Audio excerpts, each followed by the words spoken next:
everybody, my name is Kayla and today is Bible story time and I am reading from a children's Bible, The Lion First Bible, and the title is One Dark Night. 1 Samuel chapter 1 from your Bible. So now let us start reading. I do so want a baby, Hannah sobbed. She had wanted a baby of her very own for such a long time. Now she was in the tent of God, telling God all about it. Eli, the priest of God, who sat listening. My baby will always belong to you, too, Hannah said to God, if only you will help me. God comforted Hannah and answered her prayer. Soon she had a baby boy of her very own. She called him Samuel, and she loved him very much. But she did not forget that her little Sam belonged to God too. As soon as he was old enough, Hannah took Samuel to old Eli, the priest of God. Eli will teach Sam to love God and to live as God wants, Hannah said to herself. Samuel cried a bit, but Eli held his hand kindly. Please take good care of him for me, said Hannah. Then before she went home, she said a special thank you prayer to God. Dear God, you have made me so happy. There is no one like you. You know everything. You give people children when they have none. You give food to the hungry. You take care of the poor. You keep your people safe. Eli was kind to Samuel. His own boys were grown up now, but they gave him a lot of trouble. Samuel was no trouble at all. He was quick to learn everything that Eli taught him. One night in bed, Samuel heard someone call his name. He got up to ran to Eli. Here I am, he said. I didn't call you, Sam. Go back to bed. It happened again. Here I am. I didn't call you, Sam. Go back to bed. It happened a third time. Here I am. It's God who wants to speak to you, Sam, old Eli said then. Go back to bed, and next time he calls you, tell him you are listening. God called again, Samuel, Samuel. I'm listening, Samuel said. God told to Samuel a lot after that. Samuel listened to God, and when he grew up, Samuel listened to him. They knew he would tell them that what God said. So that's the end of the story, and now it's explaining time, Bible explanation. So let us start. I do so want a baby, Hannah sobbed. So in the Holy Bible, in the real Bible, because this is just a children's Bible, it actually says that Hannah's husband has two wives. One is Hannah and the other one is the other woman. Now, the other woman has children and Hannah has none. Because in that time, it is called, if you're childless, you are cursed or you are barren. Because Hannah's womb was closed, so she cannot have children. That's why it's called barren or cursed, because woman's supposed to give birth to a child or have some children. But if you're childless, it's already like a curse or you're barren already. Hannah has been married for a long time. We don't know how much. Probably, let's just say 20 years. If 20 years, how much times has Hannah been hearing all these teasing words? I mean, do you know that you may think that it's not that bad to be teased that, but if you felt it yourself, if you were in that situation yourself, you would definitely feel how much sorrow that is to be teased and have no children or bear any child. So that's why it's Hannah's always having so much sadness. She has so much sorrow. She even feels pain. So that's why it's not pleasant to hear this unpleasant, nasty, and unpleasant words. And not only the other wife of her husband, but for sure the neighbors that know their family or knows Hannah will also start teasing her, because they will be like, you are barren, you are cursed. They will say the exact same things as the other wife of Hannah's husband also said. They will always tease Hannah. It happens every single day. So if it's every single day, you can hear all these nasty words every single day. Like, oh, you are barren, you cannot bear any children. Look at you, married for so long, no children yet. Like that. And every year they go for the sacrifice or offering. Hannah's always like, oh, I'm going to meet this woman again, and then she's going to tease me all over again. Like that. And then other year come again, and Hannah's like, oh, this woman's gonna tease me all over again. Like, it's like again and again and again happening all the time.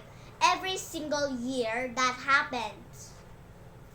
So actually, Hannah's husband loves Hannah more than he loves the other woman, because he doesn't want Hannah to feel bad about not able to bear any children, or being childless without, or being cursed or barren. So he loves Hannah more than the other woman. So every time he's going to give gifts to both of them, he gives Hannah more than he gives the other wife. So he gives like double more than he gives his other wife. He gives more to Hannah. So Hannah wouldn't feel bad. Every time that she goes to the tent, she will always go and pray for a child. So let us continue with the story. She had wanted a baby of her very own for such a long time. Now she was in the tent of God, telling God all about it. Old Eli, the priest of God, sat listening. So when Hannah started praying, she was praying with her mouth moving without talking. So she was like this. Look at my mouth. My mouth is moving, but I am not talking. That's what Hannah is doing. She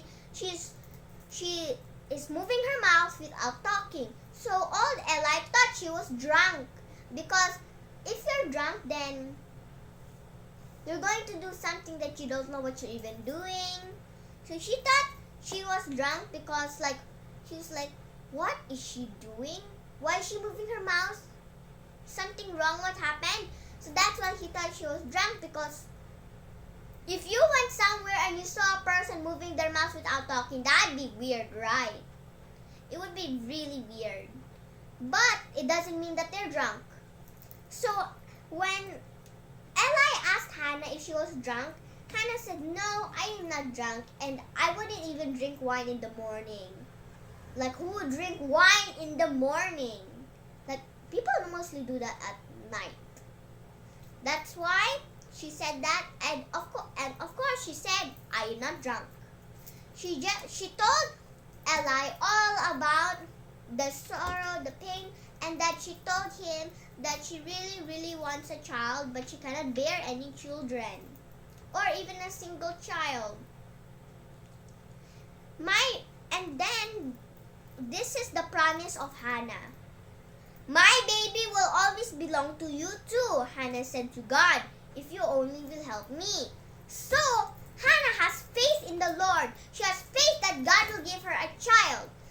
And she didn't even know, she didn't even see, she's not even pregnant yet that time, and she still said that this baby will be yours. She didn't even see the child yet, and she said, this baby will be yours. She didn't see the child. She didn't know God's even going to give her a child. She already promised.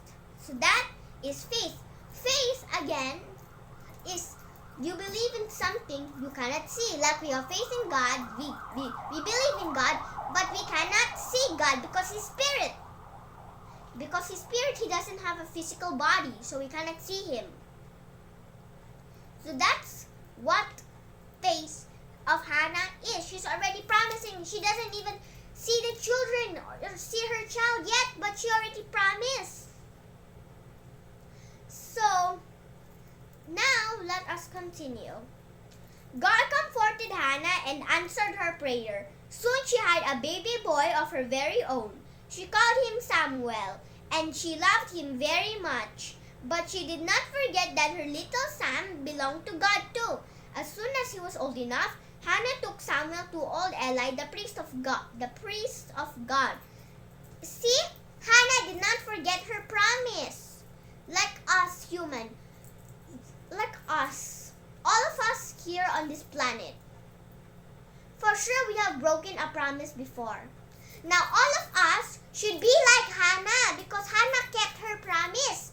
Not many people in this world, it's very rare for people to keep their promise because many people break their promises. So for sure, one of us, all of us in this planet has to break a promise once or even twice or thrice. So that's why we need to be like Hannah so we don't so we don't ruin anything. You don't ruin your relationship, you don't ruin your friendship. For example, you have a friend, you ask for money. If you say, oh, if you lend me money, I will pay you back, and then you didn't pay her back and you just ask for more money, that would ruin your friendship and your friend doesn't want to be your friend anymore because you keep on bothering her for money and not paying her back. That is breaking promise. You promised to pay her money, but you didn't pay her money and just keep on asking for more and having the same excuse. That is not something we should do. We should always keep our promises. Like God, He keeps His promise. He always keeps His promise. Why? Because in the Bible it says God is not a man that He should lie. So, He's not a man that He should lie. He is God. If God lies, then I don't know. He's not God anymore if He lies. Because God never lies. God keeps His promises. God never lies. God never does any bad thing. Nothing. God is God. God doesn't lie or breaks His promise or do a bad thing. If He does that, He's not God anymore because God never would. Because if that was God, God would never do that. Eli will teach Sam to love God and live as God wants, Hannah said to herself. Samuel cried a bit, but Eli held his hand kindly. Please take good care of him for me, said Hannah. Then before she went home, she said a special thank you prayer to God for answering her prayer. Dear God, you make me so happy. There is no one like you. You know everything. You give people children. When they have none, you give food to the hungry. You take care of the poor. You keep your people safe. Now, here is, so every time God blesses you, you will be free. You will be free from your situation. You'll be free for whatever bad is happening to you. Like for example, Hannah, she got teased, but until she got pregnant and gave birth to a child, they stopped teasing her now because she already has a child now. They stop. So every time God blesses you, you will be free. So in the Bible it says, if God blesses you, you will be rich and there will be no burden to it. For example, you have to not keep on assuming it's God because it might be the devil as well. Now, if you say, oh, God blessed me with this house, but turns out the rent very high, so hard to pay. You have to work, you have 2 jobs, not able to see your family so you can earn money to pay for the house. Your family is separated, like you get divorced or something. It destroys your family. Your family is gone. Your wife is gone. Your children is gone. Your house is gone. Everything is gone. You're poor now. So, if the house is good, if the house is a blessing from God, it would not be a burden. It wouldn't do anything of this stuff. Like what at all I said should be the opposite. You be with your family all the time because you have enough budget for the rent. And it's so easy to pay for the house. You have a family, that's good. You're not separated from your family. You're still with your wife, you're with your children. You still have the house. Everything is going well. It should not be the opposite. Because if you think, oh, God gave it to you and all this burden stuff happened to you, then it's not God, it's the devil's blessing to you. It's not even a blessing. The devil did it to you. Not, if anything the devil does to you, something bad will definitely happen. So if God blesses you, you will be free and out of your situation. Like Hannah, she got free from getting teased at because she already gave birth to a child. She got free from her situation. No more bad, nasty, and unpleasant words anymore since she already gave birth. So let's continue with the next page. Eli was kind to Samuel. His own boys were grown up now, but they gave him a lot of trouble. So Eli's own sons are a lot of trouble. Samuel was no trouble at all. He was quick to learn everything that Eli taught him. One night in bed, Samuel heard someone call his name. He got up and ran to Eli. "Here I am," he said. "I didn't call you, Sam. Go back to bed." It happened again. "Here I am. I didn't call you, Sam. Go back to bed." Here, it happened the third time. "Here I am." So listen how God is trying to attract Samuel's attention. "It's God who wants to speak to you, Sam," old Eli said. "Then go back to bed, and next time he calls, tell him you are listening." So God is calling Samuel in his dreams. Just like how God had a dream for Pharaoh. Like Joseph, he had a dream. And God is talking to Samuel in his dream. So God is talking to us by dreams. There's many ways God can talk to us. By dream, by people, he can talk to that people who you are talking to. There are many ways, and one of them are by dreams. So Samuel got it from the dream. He heard it in his dream. That's why he thought it was Eli. God called again. "Samuel, Samuel." "I'm listening," Samuel said. God talked to Samuel a lot after that. Samuel listened to God, and when he grew up, everyone listened to him. They knew that he would tell them what God said. So when God when God teaches Samuel, Samuel teaches the people. Now the people knew that to tell them what God said because they knew Samuel was with God, with Eli, since he was small. He's a small boy, so for sure they knew that God was with him. So that's why they already knew that Samuel was going to tell what God had said. So that's the end of the story, and now it's praying time. But before we start praying, to remember, we should always keep our promises so we do not break our relationship or friendship. We should always remember that so nothing can go wrong. So let's go start to pray. Dear Lord, thank you for this day that you have given us. Thank you for blessing us with good health. Right now, I just pray for that we can keep our promises, especially to you, not only to all the people we promise to. Also, we can keep our promise to you. And I also pray for that we will start helping people. If they don't have any children, we will not tease them because we're just making them feel bad. Not many people know how hard it is to be childless and to feel teased at. I pray for that they will start thinking about what if they were in that situation, what would they feel like. I pray for all these people will start helping each other instead of hurting each other. I pray for people will now keep all their promises and wouldn't do any bad things. Amen. Love you, God, in Jesus. Sorry for all our sins. Forgive all our sins. Amen. Love you, God, in Jesus. So that's the end of this video. I hope you enjoyed this video, and that's the end of this video. And I hope you learned something from this video. Goodbye, everybody!